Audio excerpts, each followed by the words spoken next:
Gente, muito boa noite.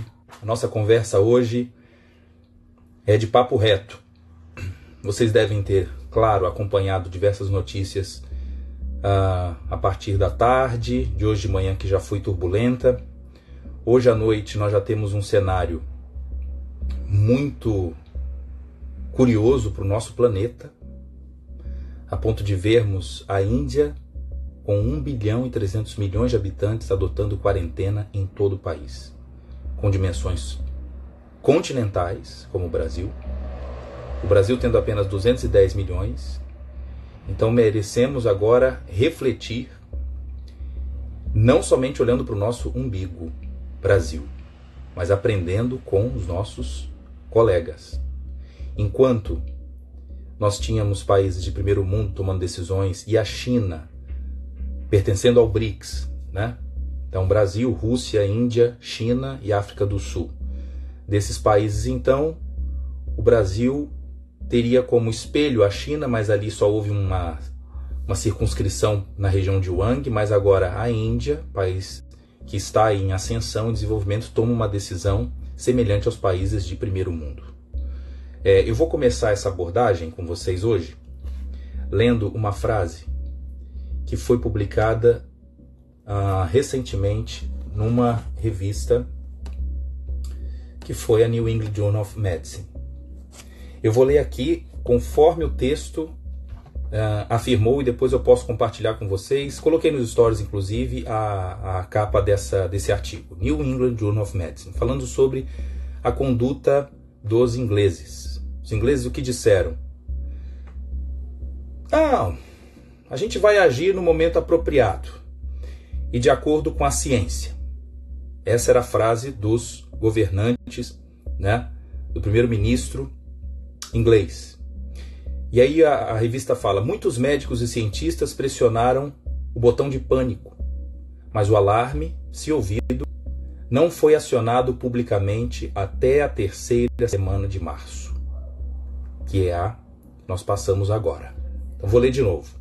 Muitos médicos e cientistas pressionaram o botão de pânico, mas o alarme, se ouvido, não foi acionado publicamente até a 3ª semana de março.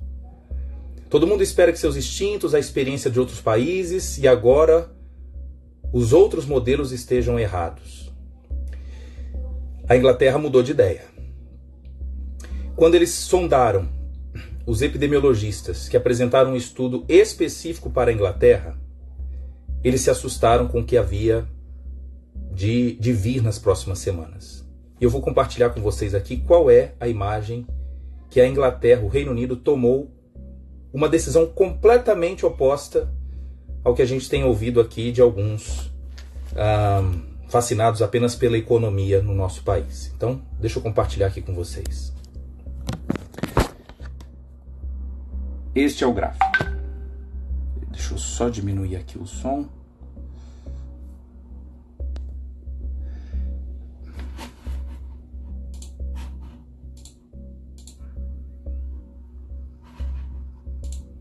Este é o gráfico.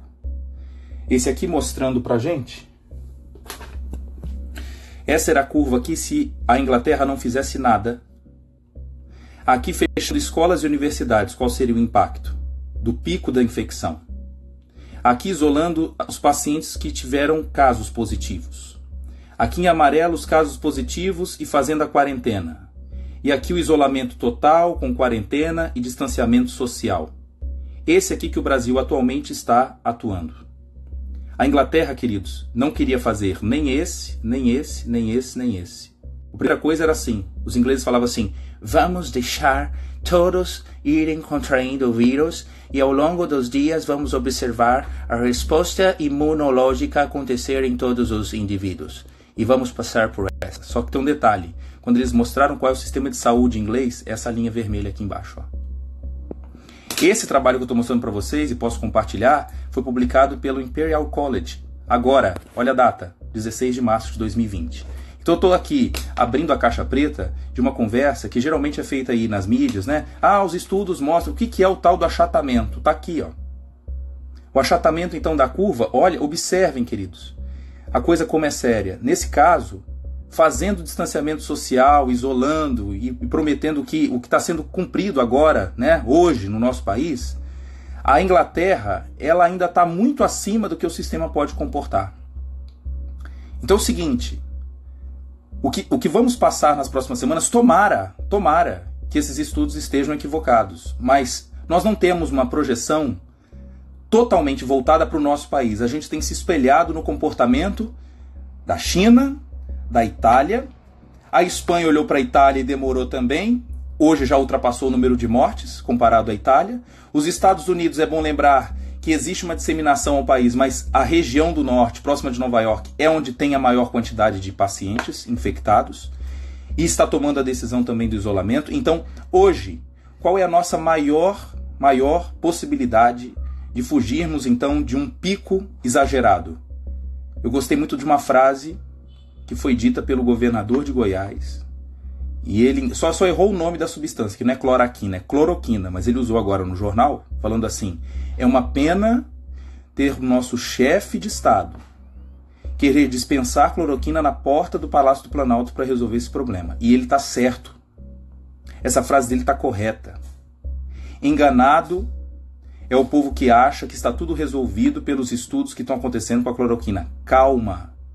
E hoje, então, eu vou resolver apresentar para vocês, ponto a ponto, para aqueles que puderem assistir agora, ter maior lucidez de quem é o nosso inimigo.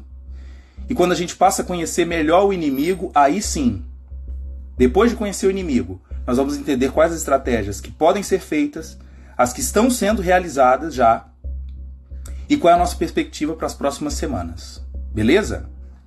Bom, vamos lá. Quantos coronavírus nós temos na história mundial de infecção em humanos? São ao todo 8. Os 3 principais que acometeram, então, a humanidade foi o SARS-1, né, que em 2003 aconteceu, o vírus também do Oriente Médio, que foi algo mais circunscrito, mas ganhou esse nome, e de fato agora o vírus que nasceu na China, não podemos negar. Por que eu não posso falar vírus chinês? Não entendo isso também, esse preconceito. O anterior é chamado do Oriente Médio, mas tudo bem. Então de lá foi disseminado esse COVID-2, que foi descoberto novamente, inicialmente na China, e depois houve então um espalhamento aí. Repara que de 17 de janeiro para frente, que as coisas começaram a trazer uma repercussão chinesa inicialmente, depois em fevereiro na Itália, no finalzinho, e aí agora a gente tem um outro cenário que, se eu tivesse também aqui os 10 mil seguidores, a gente poderia fazer o arrasta para cima, eu compartilhar com vocês um link do CDC americano, que a gente pode acompanhar toda hora, minuto a minuto, a progressão daqueles que são detectados. Então, o primeiro alerta: como é que eu detecto a presença do vírus? Qual é a diferença do RT-PCR para o exame feito sorológico? Qual é a diferença? O RT-PCR detecta a presença do genoma, do RNA viral, enquanto esses testes pequenininhos medem se há presença de anticorpo, ou seja, se houve reconhecimento do próprio antígeno, do antígeno viral, a presença do vírus, e o indivíduo passa então a produzir anticorpos contra ele. Então, a janela de tempo para que dê positivo, ainda que o paciente seja exposto ao vírus, vai levar alguns dias. Então, a sensibilidade do teste, no caso da fita, ele está aquém do que os clássicos testes de RT-PCR podem fornecer para nós. Ok? Bom, então, lembrando então, o coronavírus não é o primeiro, é um novo subtipo, né? E que ganhou esse nome, primeiro Covid-19, de vírus, e depois de disease, doença, 19 em 2019. Depois ganhou o nome de COVID-2. Ok? Muito bem. Vamos conhecer agora esse vírus? Eu vou apresentar para vocês aqui uma animação que foi apresentada para a gente recentemente, e depois eu posso também compartilhar com todos o link. Desculpa aqui a estratégia um pouco mais tupiniquim, mas o objetivo é informação. Então, é o que eu tenho hoje para poder mostrar. A gente não tem uma sala de aula, a gente faz aqui, tá? Então, vamos lá. Vamos apresentar aqui para vocês o que é o mecanismo de ação do vírus. Quem é essa grande estrutura? Grande em relação aos outros vírus, tá? Ele é chamado de um retrovírus. Então, só diminuir aqui a velocidade um pouquinho. Vamos ver se eu melhoro aqui. Ficou muito escuro? Dá pra ver? Dá pra ver? Acho que sim, né? Então aqui é o seguinte, através dos perdigotos, o vírus pode... Peraí, só um minutinho. Deixa eu tirar o volume. Aí. Então agora, olha o tamanho do vírus, observa. Ele ganha o nome então de coronavírus por conta das suas estruturas proteicas que lembram uma coroa do Sol. Porque na verdade quem olha para cá lembra o quê? De coroa. Que coroa é essa? Coroa solar, tá? E essas proteínas são chamadas de proteínas spikes. Porque elas parecem, né, dão pequenos tirozinhos assim, elas ficam em alto relevo. Então isso pode estar presente num perdigoto e é por isso então que uma pessoa pode contrair o próprio vírus, não apenas por contato, né, beijo, abraço, mas um espirro e você inalando, pode acontecer também a chance desse vírus invadir a sua mucosa. Então a gente vai ver agora ele penetrando aí no outro indivíduo que ainda não estava infectado, ok? Vamos lá, vai inalar. Esse vírus agora tem que características? Uma pausa aqui rápida. Que características ele tem? Olha que bela é a estrutura desse vírus. Não podemos deixar de falar, apesar de perigoso. Então aqui tem as proteínas chamadas spikes, que são glicoproteínas. Elas que são as chaves do processo para que haja a possibilidade de entrada nas células humanas.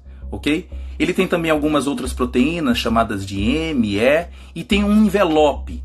Aquilo que comumente hoje se fala nas entrevistas, por que é importante o álcool, água e sabão? É porque a presença de água e sabão permite a desorganização dessa estrutura aqui de membrana. Então, na verdade, ele vai perder essa coroa diante da presença do sabão ou do álcool, ok? De fato, o calor também pode, mas a gente não tem essa estratégia, né, para usar na pele todos os dias. Bom, dentro contém um material genético que é chamado RNA, o RNA. Então, vírus é só isso, não tem nada de célula, é glicoproteína, proteínas spikes, RNA, e aqui dentro um pacotinho também contendo proteínas chamadas proteases, que a gente vai ver daqui a pouco a sua função. Muito bem. Agora, depois de conhecer esse vírus, com seus pedacinhos, a gente vai ver como é que ele invade as nossas células epiteliais, principalmente pulmonares, intestinais, podem invadir tecidos renais, cardíacos e também sistema nervoso central. Mas aqui, de uma maneira generalizada, ele começou primeiro apresentando aquilo que nos traz mais problema, que é no tecido pulmonar. Observa agora essa cena, essa é importante, que foi uma discussão muito, muito acalorada na primeira semana, quando se falou a respeito da ligação do vírus com a célula. Essa possibilidade de ligação ela existe através das proteínas spikes, juntamente com o receptor, uma proteína que está ancorada na nossa célula, chamada, olha aqui o nome, Angiotensin Converting Enzyme 2 Receptors. O que é isso? É a famosa ECA2.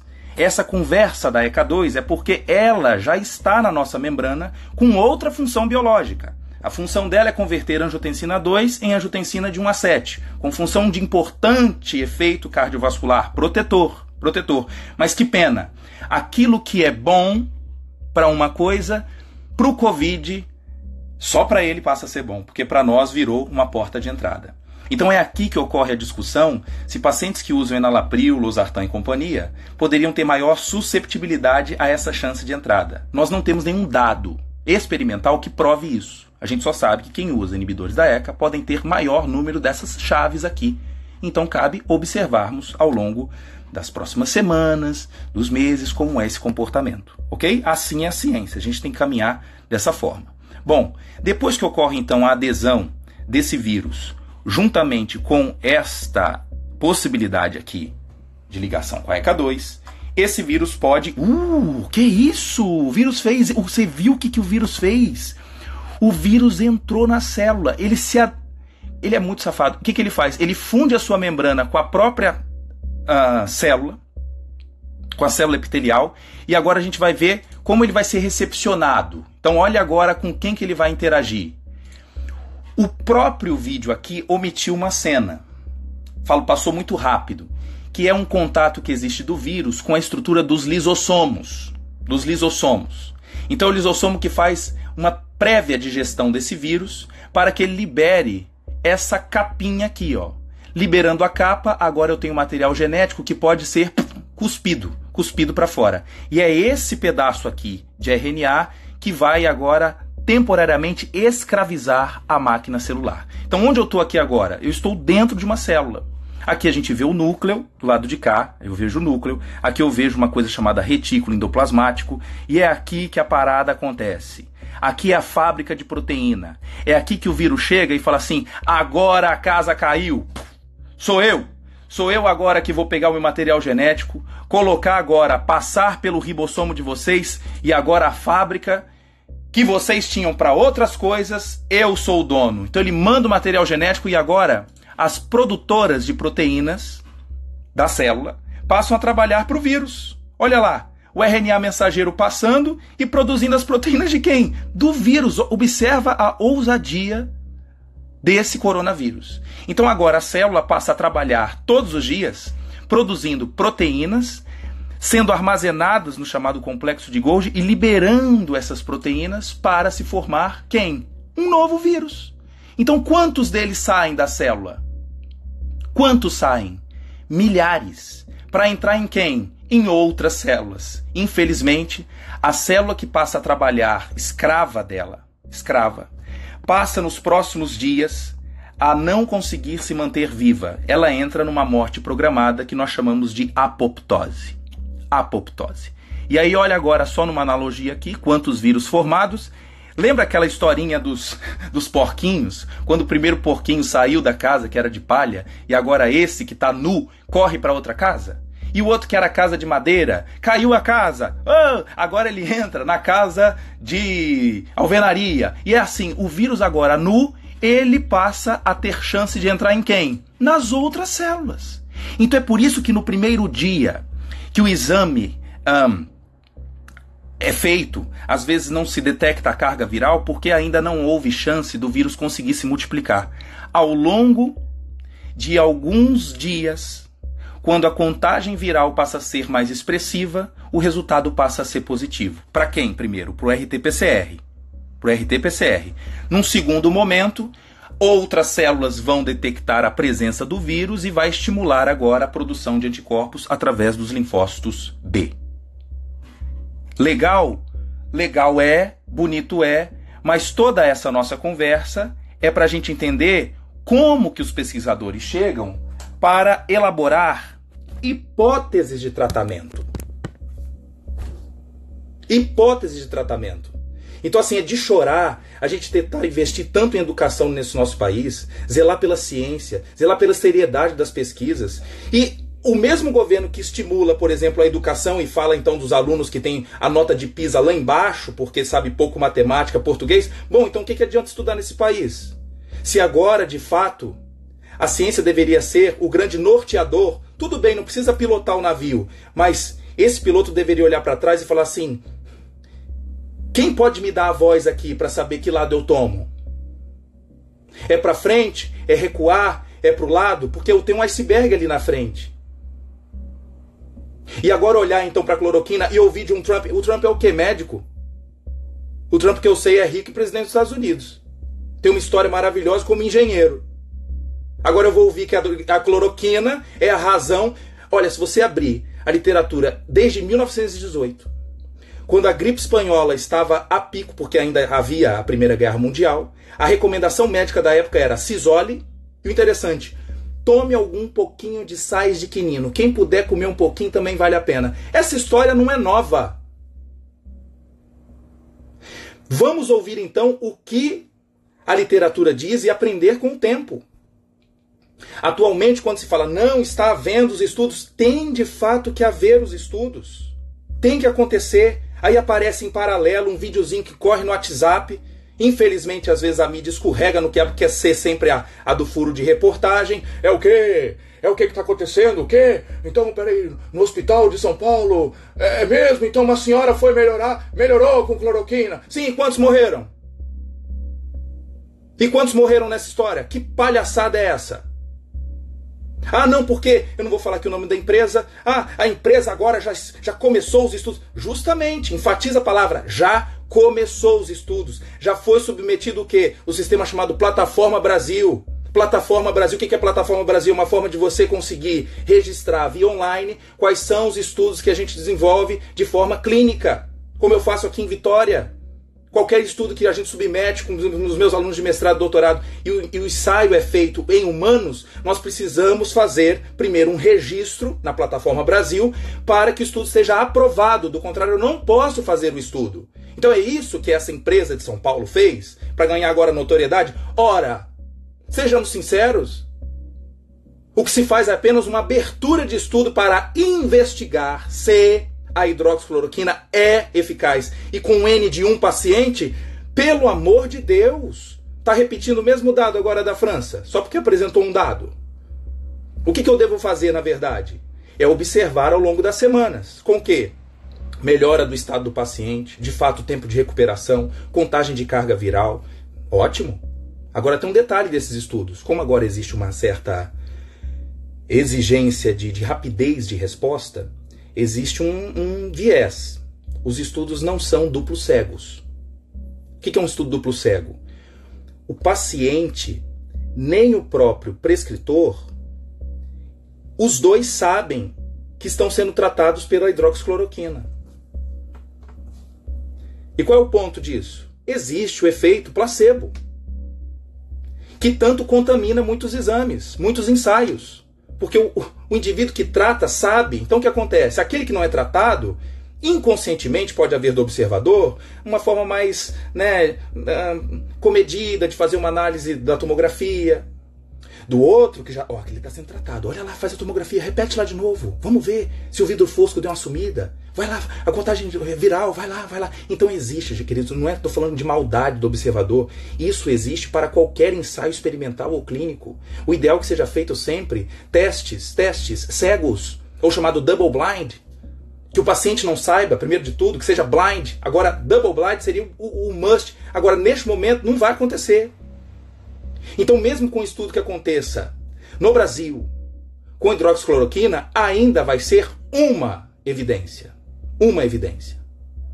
Então, trazendo esse cenário para você ficar esperto e olhar como é que é o cenário que estamos vivendo, nós precisamos desenvolver novos trials, novos ensaios clínicos e que sejam, nesse momento, ensaios chamados multicêntricos.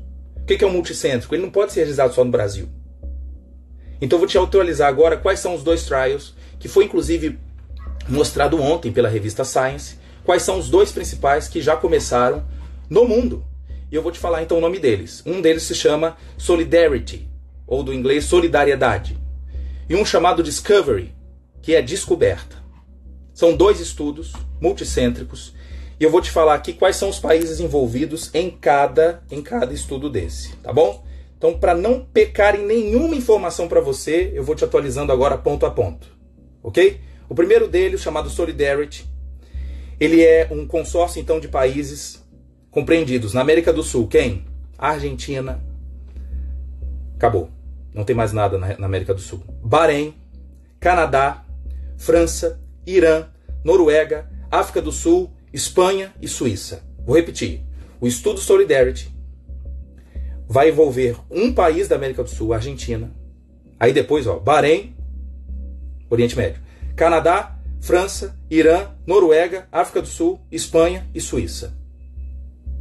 Nesse caso, o paciente vai assinar um termo de compromisso e o termo de consentimento esclarecido vai logo para o Comitê de Ética para ser aprovado o mais rápido possível. A OMS, então, sugeriu que seja feito rapidamente a indicação do tratamento e a observação que não precisa nem fazer contagem viral. Nesse caso, o que o hospital puder fazer em tempo de recuperação, se for um hospital mais simples, com poucos recursos, pode ser um instrumento de análise interessante. Ok? Então, você viu que eu falei um termo novo, né? Termo de consentimento livre esclarecido. Isso todo paciente em sã consciência, ele mesmo assina. Se ele não tiver consciente, é o familiar que assina. Nesse termo, existem algumas cláusulas que se fala assim, por exemplo, o paciente vai ser informado de riscos que ele pode ter. No caso da hidroxicloroquina, eu queria que essa empresa de São Paulo mostrasse o termo de consentimento para os pacientes e para a população. A hidroxicloroquina tem que ser colocado lá no termo. O paciente pode apresentar quadros de arritmia, perda da qualidade da visão, diarreias, vômitos. Isso ele vai assinar e vai saber que corre risco. Por que eu estou enfatizando isso? Meu Deus do céu, porque eu perdi 3 madrugadas agora de sexta a domingo, elaborando documentos junto ao Conselho Federal de Farmácia, para poder incentivar uma educação para os indivíduos que estão comprando cloroquina até hoje. E na corrida desesperada e faltando aí cloroquina para paciente com doença autoimune. Estamos terminando agora um documento para a população, para entender também esses riscos, mas parece que isso está, né? O povo está esperando a fantasia chegar. A primeira medida hoje ainda de prevenção é a forma não farmacológica. É isolamento. Ok? Então, esses países vão fazer esses estudos com quais tipos de droga? Claro que a cloroquina e a hidroxicloroquina fazem parte desse processo. Então, a ideia da cloroquina, como eu falei na última live, é tentar atrapalhar um pouco a ação do lisossomo na hora da entrada do vírus na célula, ela ter dificuldade de entrar porque o pH do lisossomo subiu 100 vezes. Sai de 4,5 e vai para 6,5. Essa é a principal expectativa que a hidroxicloroquina atue nessas células. Em segundo lugar, seria uma alteração na hora da proteína spike, na hora dela interagir com a ECA2, haver também uma dificuldade de adesão e ela não conseguir, o vírus não conseguir nem penetrar. Essa é uma outra hipótese, é uma proposta para isso. Então, no estudo Solidarity, a primeira opção seria a cloroquina e lógico que vão privilegiar a hidroxicloroquina, que é uma forma um pouco mais hidrossolúvel e menos tóxica que a cloroquina. Beleza? A segunda é chamada Remdesivir. Onde o Remdesivir atua?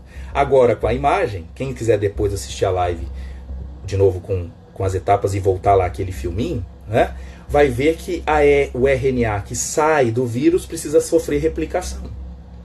E essa replicação viral depende de uma enzima chamada RNA polimerase. Essa enzima ela pode ser inibida pelo Remdesivir. Tem um nome aí que você não tem ouvido falar tanto quanto comparado à cloroquina. Por que não ouve? Porque Remdesivir ainda é caro, é por uma indústria de biotecnologia dos Estados Unidos, chamada Gilgal, e ela desenvolveu, na verdade, o Remdesivir não foi para o coronavírus, então deixa de especulação. Não foi para o corona, foi para o ebola, em 2017. Só que para o ebola não funcionou tão bem. Então essa é uma estratégia muito salutar das indústrias, de tentar reposicionar fármacos.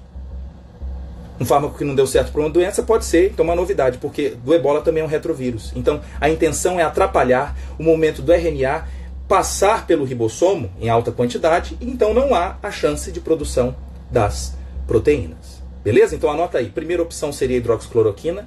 Segundo seria o Remdesivir. Por que hoje ninguém está procurando na farmácia? Porque não tem.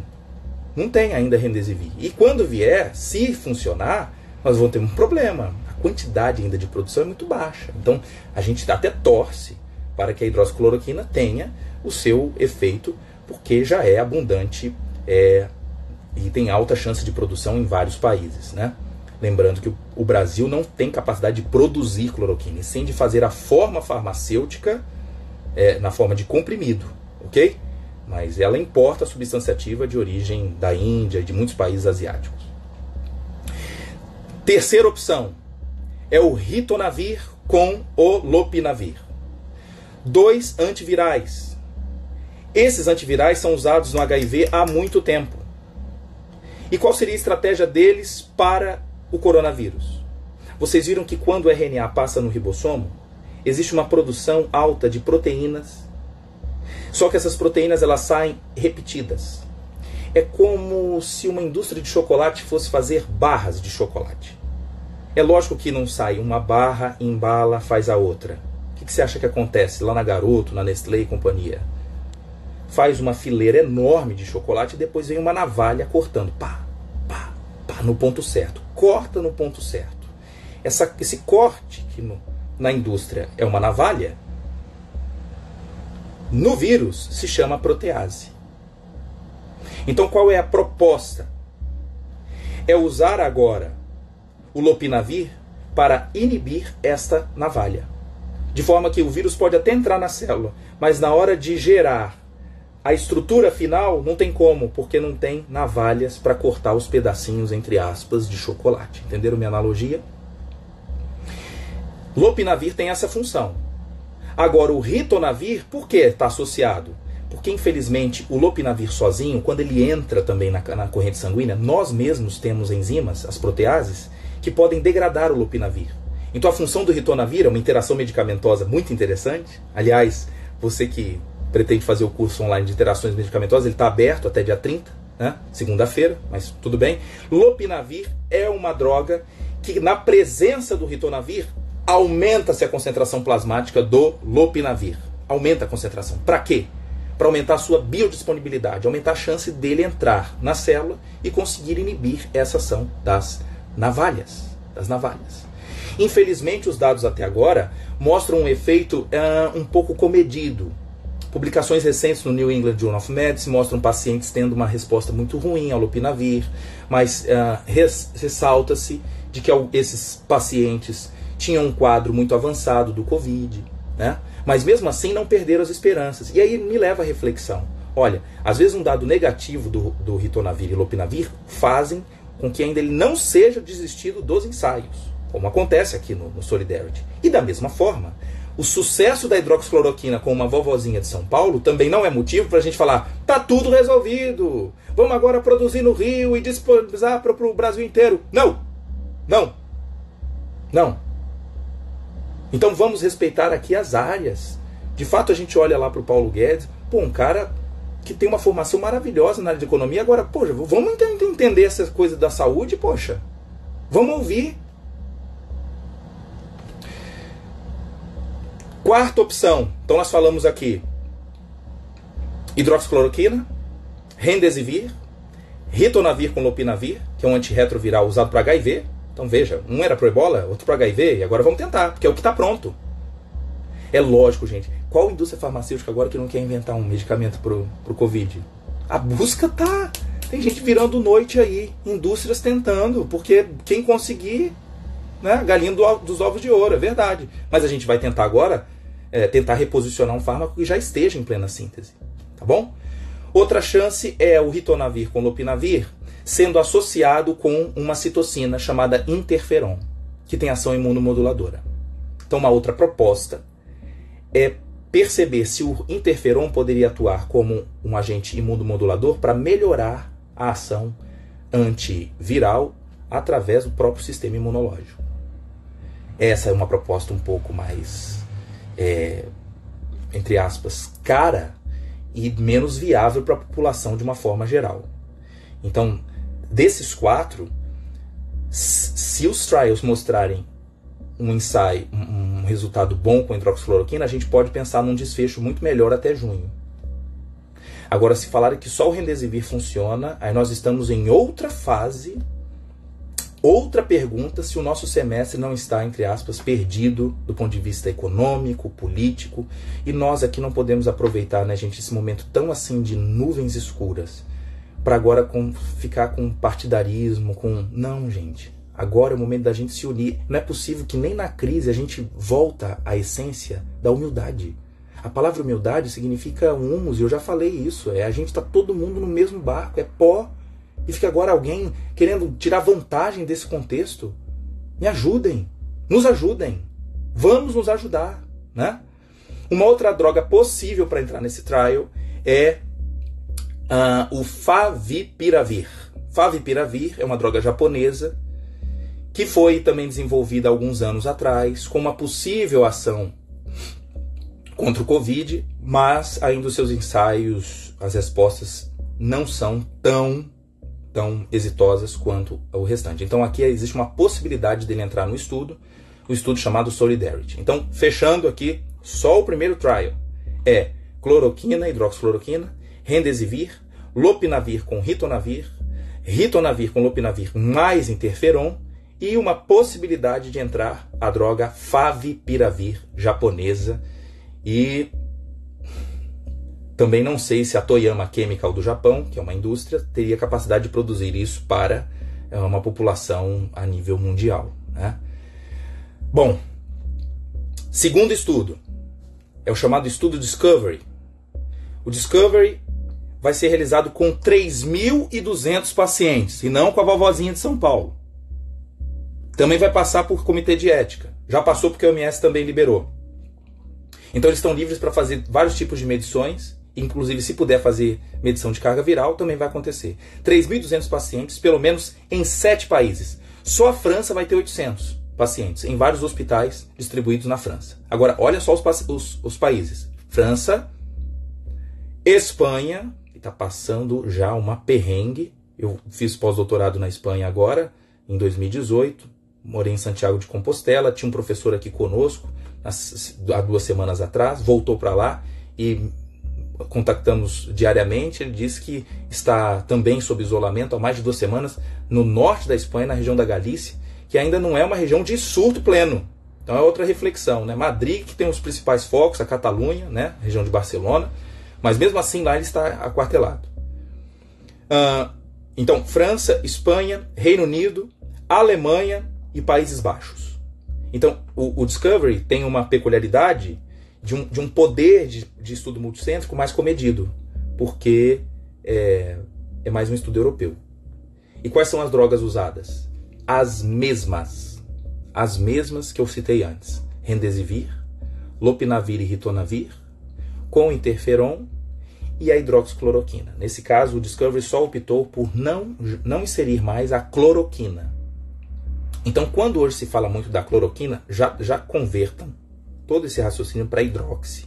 Porque quem funcionar, se de fato for ele o fármaco funcionante, vão se optar por aqueles que têm efeitos colaterais mais brandos, certo? O volume de distribuição da cloroquina é muito alto, então a chance de comprometimento da visão, da perda da acuidade auditiva, certo? As chances de arritmias é muito pior com a cloroquina. E a meia-vida dela é de 50 dias. Já citei isso para vocês. Beleza? Bom, então revisado aí, desses 2 grandes trials é o que a gente destaca hoje. Se você for no clinicaltrials.gov, você vai ver também uma grande quantidade de estudos, mas que ainda estão na fase de recrutar pacientes. Então esses que eu estou mostrando para você já são aqueles que estão no hospital em quadro grave, e esses então passam a ser os pacientes de maior chance de observação do dado. E não ficar estudando na sua cidade, prescrevendo hidroxicloroquina ou algum produto natural para ver se mata o vírus. Certo? Então deixa com quem vive da pesquisa, com quem pode trazer uma evidência, certo? E não ficar agora fazendo especulações, apenas colocando, vamos produzir e está tudo resolvido. Ok? Me perguntaram também se existe algum estudo que viabiliza atrapalhar a ligação com a ECA2. E de fato tem 2 fármacos que não faz parte desse trial que pode ser um inibidor dessa fusão. O nome dele se chama Arbidol e Camostato. Arbidol e Camostato com possibilidade também de atrapalhar essa fusão com a ECA2. Mas ainda o seu estudo é isolado, não é um trial comparando diversas classes terapêuticas, mas já está em andamento. Outra também que é uma fofoca, bom, essa eu vou ter que contar. Já tem estudo também sendo realizado com nitazoxanida. Quem é essa? Anitta, o que mata parasita? Porque alguns tipos de rotavírus ela também pode atuar. Não sabemos como, mas já existem também estudos relacionados com ela e alguns trials que vão ser tocados. Não estou aqui incentivando, em hipótese alguma, o consumo de nitazoxanida. Mas a gente só percebe que o comportamento do brasileiro e de muitos países também, essa busca excessiva pela hidroxicloroquina, porque é a única que você pode chegar à farmácia e comprar. Ritonavir, lopinavir, remdesivir, nada disso. Então, de fato, cria-se um viés, né? Um rio, como se, como aquele é disponível, esse é a única, né? É a minha poção mágica, é ali que eu vou buscar. Não ache isso, pelo amor de Deus. Eu mesmo, se tivesse com Covid positivo em quadro, eu pensaria 2 vezes em tentar o tratamento. Quanto mais agora você tem em casa achando que é o teu amuleto. Não faça isso, pelo amor de Deus. Beleza? Então, lembrando aí que o coronavírus é também sensível à luz ultravioleta e calor. Então, um raciocínio curioso, que alguns falam assim, mas o corpo humano é 37 graus, então em todo o país ele pode ter a mesma chance de disseminação. Não, você olha agora os números. Onde a disseminação é maior? Você pode ver que é da região do Rio para baixo. De fato, disseminou no país. Mas o vírus, antes de entrar numa pessoa de 37 graus, ela pode ficar no chão, tanto que o pessoal está lavando o chão, limpando sola de sapato. E, de fato, a exposição ao sol intenso E a radiação ultravioleta pode diminuir a chance dessa colonização. Então, um ponto a gente também não pode deixar de frisar. Os países europeus agora estão passando ainda pela fase de inverno, vai finalizar o inverno. Então, isso também não pode ser desconsiderado. Olhar apenas a temperatura corporal não seria a melhor forma da gente falar que o quadro é homogêneo para todo o país. Observa a África, o que tem acontecido em toda a região do centro da África. A disseminação ainda é baixa. Olha para a Austrália, também não vemos uma disseminação plena. E lá está bem mais perto da China. Tá? Outra coisa, a região da Itália. A gente fala muito da região da Lombardia e tal, mas ninguém fala do sul da Itália como é que está. Por que não fala? Porque a gente tem que pensar numa coisa. Essa história de disseminação para o nosso país, que tem dimensões continentais, ela também vai merecer novas análises a todo tempo. Então a gente não pode ficar colocando flecha para todo mundo, não. De fato, nós temos regiões no país que ainda não tem um caso. E vai parar por quanto tempo? Então isso é para a gente refletir. Mas agora, a decisão de hoje é qual? Fique em casa. Fique em casa. Porque se aquela curva que eu mostrei no início, a gente já se assusta com a Inglaterra, nós não estamos nem no começo da curva. Tomara a Deus que essa curva se achate. Tomara. Mas isso vai depender de quem? De mim e de você. Todo mundo está se sacrificando. É verdade. Não vai ser fácil. Mas não coloquemos fantasias para que vire o ópio do povo e usar os termos: olha o estudo! Oh, eu vi aqui uma notícia urgente e um paciente melhorou. Para. Nós precisamos então analisar o comportamento de todo o grupo. Beleza? Agora vamos para as dúvidas aí. Desculpa, gente, eu não olhei nada aqui. Eu fui olhando aqui, desculpa, sou de Goiânia. Se você não quer o UVV, é a universidade onde a gente aqui faz alguns estudos e onde eu trabalho, a Universidade de Vila Velha, no Espírito Santo. Isso, Vila Velha. Também sou professor do Instituto Federal do Espírito Santo e tenho também essa forma aqui de dialogar com vocês para ensinar farmacologia de uma forma prática. Inclusive, ressalto aqui o nosso curso online de interações medicamentosas que termina as suas inscrições na próxima segunda-feira. Vamos lá agora para as dúvidas. Tiago, pode me ajudar com uma opinião a respeito de um teste para Covid? Bom, o teste, a marca, sim, de fato, olha, tem várias empresas asiáticas já tentando colocar os seus produtos aqui. Precisa ser validado pela Anvisa. Então, primeira coisa que você tem que fazer se for comercializar esses estudos, esses testes, quanto à validação, ok? Porque de fato vão existir vários tipos. Não existe sempre o mesmo padronizado? Não. Porque qual é o fundamento desse teste? Quer que eu explique? Bota aqui o joinha ou não. Hein? Bota o joinha ou não se eu quer que eu explique como que essa superfície funciona. Deixa eu ver aqui. Deixa eu botar aqui fácil. Pronto. Então ele é feito de uma estruturazinha de papel, bonitinho. Então ele vem agora nesse papel com anticorpos já aderidos no seu papelzinho. Então o anticorpo já fica aqui, ó, nessa linha. E eu vou lá e pingo o sangue do meu paciente. Pinguei. Aí a pergunta qual é? Tem anticorpo aqui? Como é que... Olha que genialidade da biotecnologia, que eu chamo isso de uma revolução invisível. E que às vezes a gente só recorre, vê como é importante, né, o estudo da bioquímica, da química, da biologia, na hora agora que o sapato aperta. Então o teste é simples. Colocam aqui um tanto de anticorpo vou escrever aqui, anti-IgM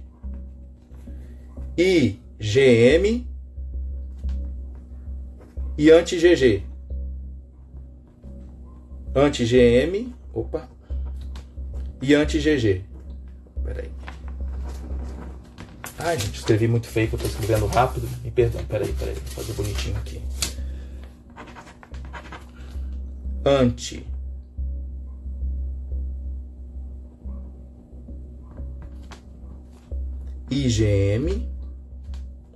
anti-IgG.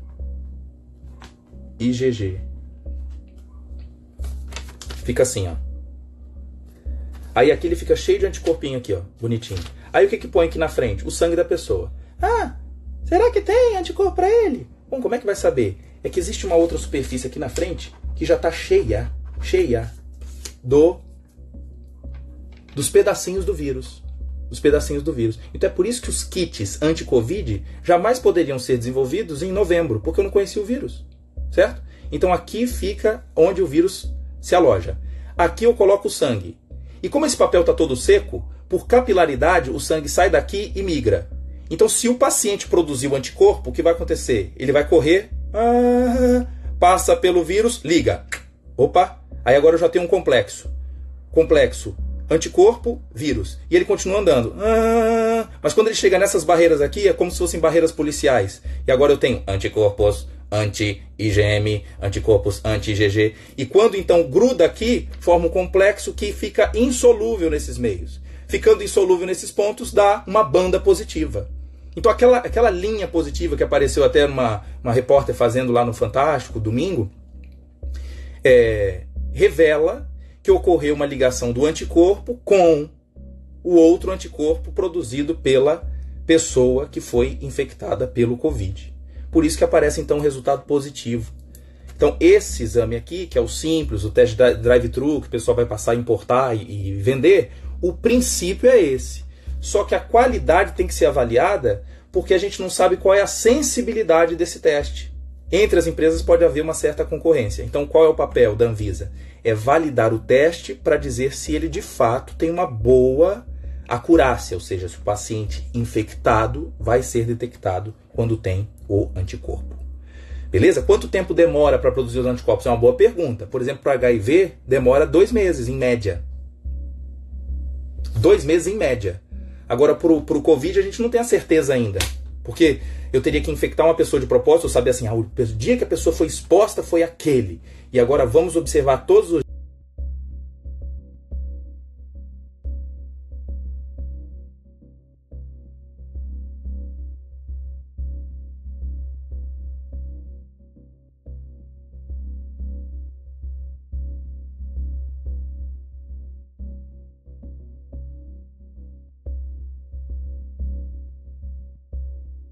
recentemente. Se ele der IgM e IgG, esse cara já pegou tem muito tempo. Então essa é uma outra jogada interessante do kit. Ele mede a presença dos 2 anticorpos. Então eu consigo saber se a infecção foi mais recente ou mais antiga.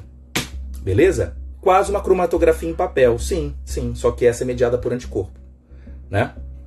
Muito bem, muito bem. Mandetta afirmou que vai tratar pacientes internados graves com cloroquina. Com avaliação médica. Sim, é que alguns enchem a boca porque o nome hidroxicloroquina não é comum, né? Você pode ver que um monte de político fala hidroxi o quê? Hidroxi quê? Aí hoje o Caiado falou assim, cloroquina. Não, é hidroxicloroquina. Aí como não lembra do nome, acaba falando o termo, né? Interferon beta, que vai ser usado no estudo Solidarity. Tá? Deixa eu agora puxar lá para cima. Tiago fala sobre o curso nessa live. Quero ter uma turma bem diferenciada. Claro, quero ter uma turma extremamente diferenciada nesse grupo. Profissionais de saúde que querem falar sobre farmacologia assim, como agora. Falando de uma forma madura com os alunos. Profissionais de várias áreas, nutricionistas, dentistas, médicos, biomédicos. A gente tem uma parte que é gravada e outra que é webconferência para discutir problemas que você sofre no seu consultório, no hospital, trazendo resoluções, identificando problemas relacionados a medicamentos, né? Discussão de casos clínicos de uma forma madura, jamais vista numa sala de graduação, que geralmente você vê farmacologia no 4º, 5º período, depois não vê mais, e na hora de discutir sobre o assunto, não encontra mais os profissionais para isso. Aí acha assim, um dia eu vou ver, e não vê. Então a minha função aqui como professor de farmacologia também é ter essa chance da educação continuada para os profissionais, porque a gente sabe que no país, no Brasil, o ensino da farmacologia ele é muito aquém do necessário. Aquém. Né? Você vai falar hoje, ô fulano, eu tô tomando o quê? Eu tô tomando metformina. Fala, metformina baixa a glicemia. Agora como que ela faz isso? Como é que ela promove esse efeito? Ela aumenta a liberação de insulina? Não, a metformina inibe a produção de glicose através da inibição do ciclo de Cori. O que é ciclo de Cori? Aí começa então um grande raciocínio por trás disso, né? E quantas, né? Eu tomo Xarelto, Rivaroxabano. Mas essa droga eu não estudei na época que eu formei em 2004, nunca vi o que é Rivaroxabano. E é um dos anticoagulantes hoje mais prescritos, o mais lucrativo. Então, a intenção aqui é poder trazer esclarecimento aos profissionais, porque quanto mais a gente não conhece sobre farmacologia, o mais afetado é a própria população. Porque, literalmente, os erros médicos, os erros de tratamento, são literalmente enterrados, né? Eles não são descritos nas causas mortes, aparece lá parada cardíaca, complicação, parada cardiorrespiratória, e muitas vezes o indivíduo tem padecido semanas, mudança de comportamento, aumento de chance de infecções, falhas terapêuticas por não identificar diversas interações que estão ao nosso redor. Qual a relação do ibuprofeno com pacientes com Covid? A relação foi apenas uma hipótese de que o ibuprofeno poderia aumentar a expressão da ECA2 e melhorar a entrada do vírus. Mas isso não foi demonstrado, foi uma fala precipitada de um ministro francês, a OMS caiu na linha, o ministro da Saúde também aqui acabou, por recomendação, evita. Tudo bem, eu deveria evitar, na verdade, ibuprofeno sempre, como primeira alternativa. Não é só para Covid, não. Porque a inibição da COX-1, ela compromete diretamente já a produção de muco no estômago e aumenta a produção de ácido. Ela já inibe a agregação plaquetária em doses terapêuticas e diminui a função renal. Então, não é só para Covid, não. Qualquer dor, a gente teria como primeira alternativa mais segura em doses baixas terapêuticas o próprio paracetamol. Quanto ao oseltamivir, que é o Tamiflu, infelizmente os resultados não são favoráveis para o Covid-1, certo? Funcionou para o H1N1, ele inibe também a fusão do vírus com as células. Alguns médicos têm prescrito oseltamivir aqui no Brasil, mas com qual estratégia? Vai que a pessoa tinha, na verdade, uma infecção viral por outro tipo.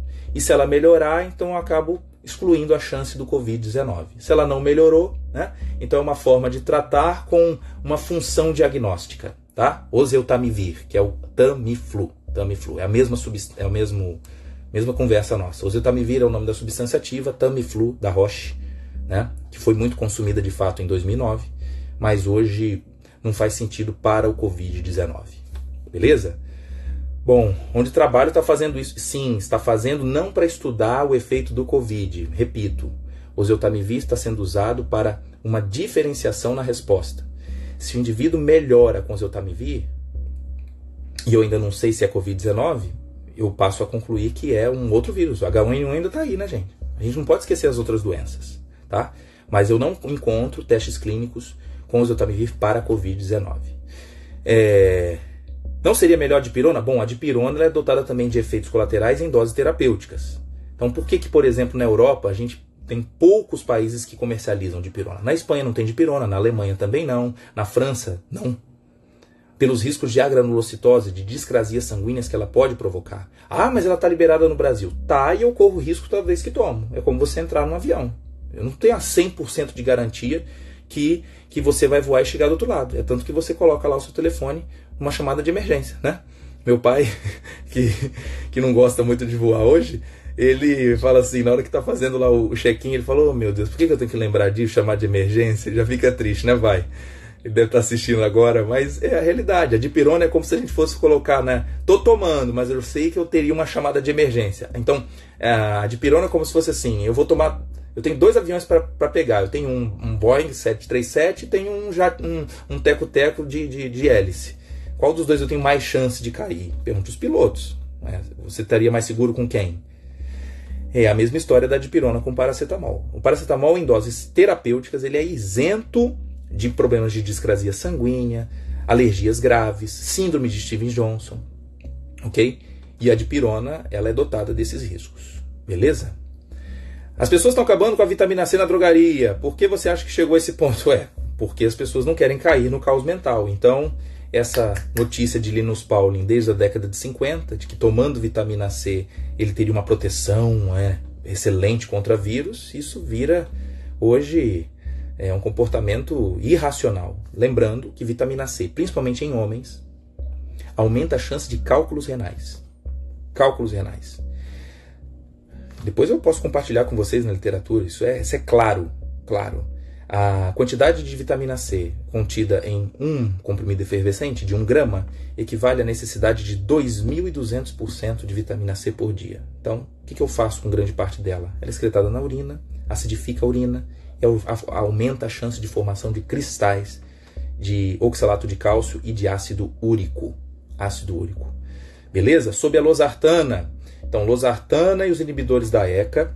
Esse papel ainda está descrito do ponto de vista teórico. Como eu falei, a ciência é dividida em 2 andares, nas evidências e nas hipóteses.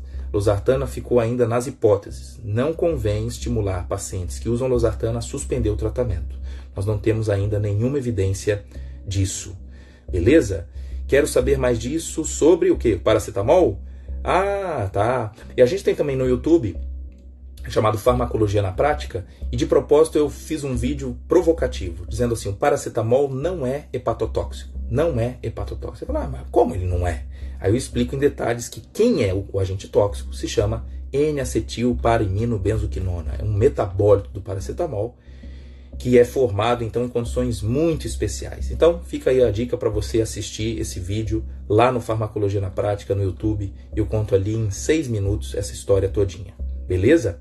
Lembrando aí, gente, do curso de interações, estou vendo o pessoal perguntando, a alternativa aqui para vocês de se atualizar, inclusive nesse momento em casa, tá aí, tá batendo a sua porta. Até segunda-feira você pode fazer a sua inscrição, beleza? Que mais, gente? Agora eu vou subir um pouquinho para ver as perguntas lá de cima, porque de fato quando eu comecei a falar, eu fico meio retardado e vou olhando só para a câmera, né? Me perdoe aqui. Ui, caramba, vocês falaram muita coisa, dando tchauzinho, beleza, né?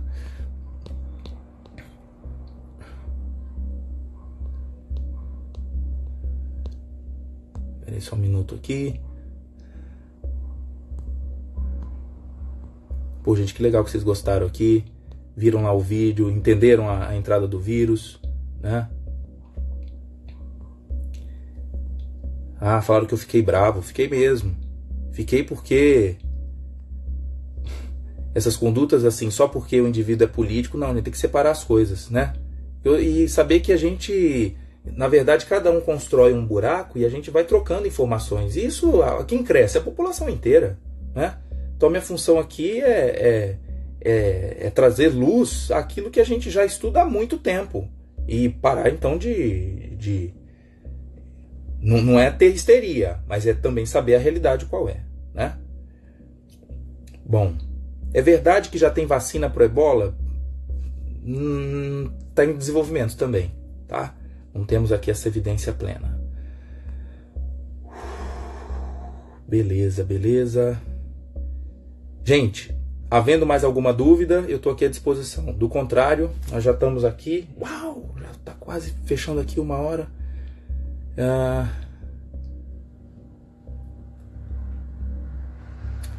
Então, notícias do Indinavir e Tipranavir não fazem parte desses testes. Ainda não temos uma evidência robusta. Não temos, infelizmente. Opa, vi aqui. Faço pós em UTI na área de fisioterapia. Ele me deu aula. Ah, sim, Rosiane. Isso aí. Ok.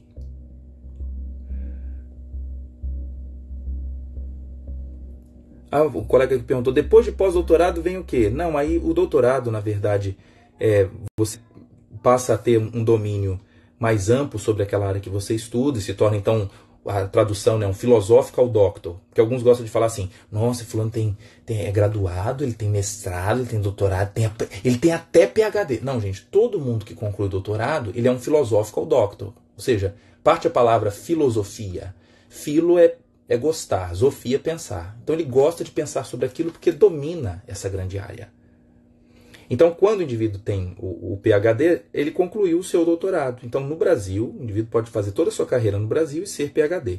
O fato de fazer um pós-doutorado, que é um estágio, né, após esse período, passa a ter o título de pós-doutor. Eu estou recebendo aqui a notícia que faltam 20 segundos para terminar e eu não posso continuar logo em seguida, porque a gente tem que salvar e deixar a live salva. Então, eu queria agradecer, gente, aqui